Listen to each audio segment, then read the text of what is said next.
Hi, this is Miss Laura, and I'm going to be going over lesson 2.4, properties of order with you. So 2.4, properties of order. Okay, so basically in 2.4, we are going to be talking about solving inequalities. So just to kind of remind you of some things about inequalities. Okay. So first thing, if I were to give you this sign, hopefully you know that that is greater than. Just as if I were to give you that symbol, you know that that is less than. And if I were to make it greater than or equal to, less than or equal to, just add the little line underneath, which again, I'm sure you know. So as we are working through our solving today, if you're adding, subtracting to both sides, multiplying both sides, dividing by both sides, you know, your inequality holds true. There's just one time when it doesn't. So what you need to do in that case is you're going to switch the inequality. Excuse me for that. So switch the inequality.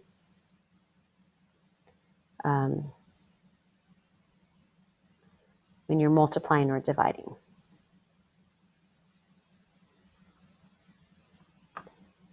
By negative. Okay, so again, switch inequality direction when multiplying or dividing by a negative. And we will have plenty of practice with that for you to see that. Okay, now it's also going to ask you to write a solution and graph your solution. Okay, so there are a couple things there. When we are graphing today, you are going to be using a number line. Okay, so again, it says when it's asking you to graph your solution set, since we are just going to be in one variable, so it's just going to be, you know, for X or for Y or for W or for whatever the book feels like it, this is going to be on a number line.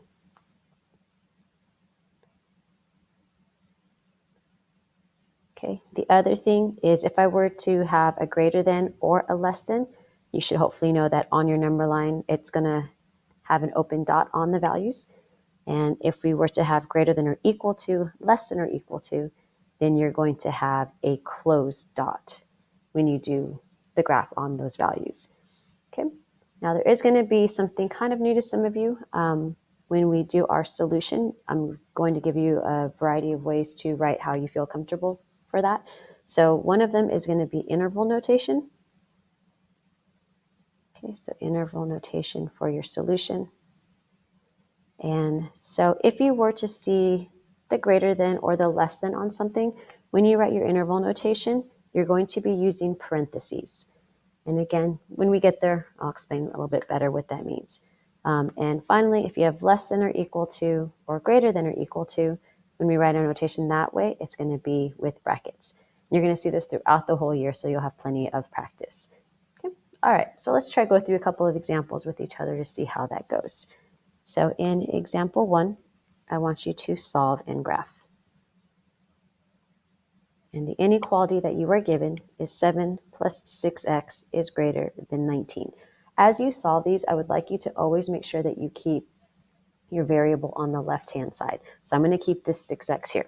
So I'm just going to do regular solving. So subtract your 7, divide both sides by 6. Since we're just dividing by a positive number, you divide by 6 and you're going to get x is greater than 2. So if you want to have that as your solution, you're more than welcome to just leave it as this. Okay. Now it asks you to graph. Again, we only have a single variable, so this graph is going to be on a number line. You can put as many values as you want. I'm just going to put the 2 because that's the value that we're talking about. Since it's just a greater than, you're going to put an open dot. Since x is greater than 2, we're going to shade where x is greater than 2. So for those of you that would like, you have just solved and graphed. Now the other thing I told you, some of us are going to get used to interval notation. We're going to kind of step ourselves up. So it might be helpful to use your graph to do that. So my lowest value on this graph is a 2. So I'm going to put 2, and then it goes on forever. Since it's going on forever, it's going to reach positive infinity. Now, it's an open dot here. So if I look back at my notes, when it said interval notation, if it's just greater than, we're going to use parentheses. So again, I'm just going to use a parentheses here. And infinity, you can never touch infinity. So that's also going to be an open dot. So this is another way that you could write your solution. So either one of these is your solution, and then that for sure is your graph. Okay. All right, let's try this again. So example 2, we're going to solve and graph again. That's honestly all we're going to do on this lesson. So we have 2x minus 8 is greater than or equal to 7x plus 2. Again, you don't have to, but I tend to like to keep my variable on the left-hand side because that's how it looks best when you have your final answer. So I'm going to subtract the 7x over, so negative 5x. I'm going to now add the 8 over for 10. And now to finish this off, I need to divide. Since I'm going to be dividing by a negative, when I divide by that negative 5, I also have to switch the inequality. Again, dividing would give me a negative 2. So here's my solution if I want to write it in the inequality form. So when I do my graph, the value that matters to me is that negative 2. Since it's less than or equal to, it'll be a solid dot. And it's less than, so this time I'm going to be shading to the left.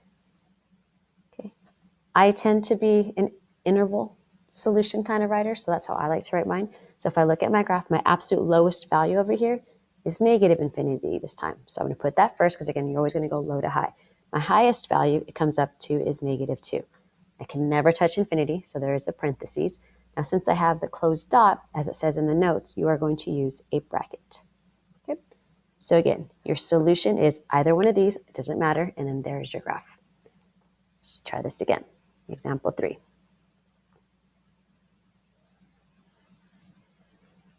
Let's solve and graph.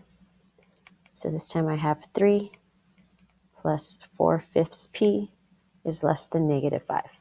Okay, first thing we're going to do is subtract that 3. So 4/5 p is less than a negative 8. And now the best way to get rid of a fraction is to multiply by the reciprocal. So we're going to multiply by a 5/4 on both sides. They cancel out over here to leave you with p. Since I'm just multiplying by a positive, nothing changes for my inequality. And over here, we would have negative 40 over 4, which is negative 10. So there's my solution. Okay, on my number line, the value that matters to me is that negative 10. Since it's just less than, I'm going to have an open dot, and it's less than, so I'm going to shade to where it's less. Okay. Now again, for those of you who are starting to get used to interval notation, we like to write that. Our lowest value here is a negative infinity, which we cannot touch. That's why it's a parentheses. We come to the negative 10. It's also an open dot, or we're not touching it. It's just a placeholder, so it's also going to be a parentheses. And that is our interval notation. Okay. All right, let's try example 4. So you're going to solve and graph.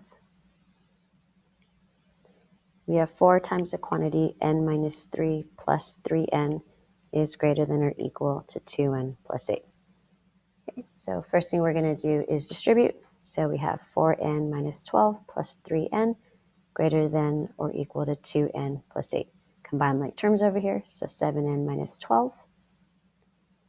And now we can move things around. So I'm going to subtract the 2n, which is 5n, add the 12 over, which is 20. And then when we divide, you're going to get 4. So n is greater than or equal to 4. So that is one way that I can write my solution. And so when I do my graph, my value is 4. Since it could be equal to, it's a closed dot. N is greater than or equal to. So you're going to shade to the right. Okay, and then for interval notation, my lowest value here is the 4. My highest value that it's going to is infinity. Since 4 has the closed dot, we put a bracket because there is a value there and we can never touch infinity. So again, it's going to be the parentheses. All right, so that is lesson 2.4. Do your best. If you have any questions, please email and let us know.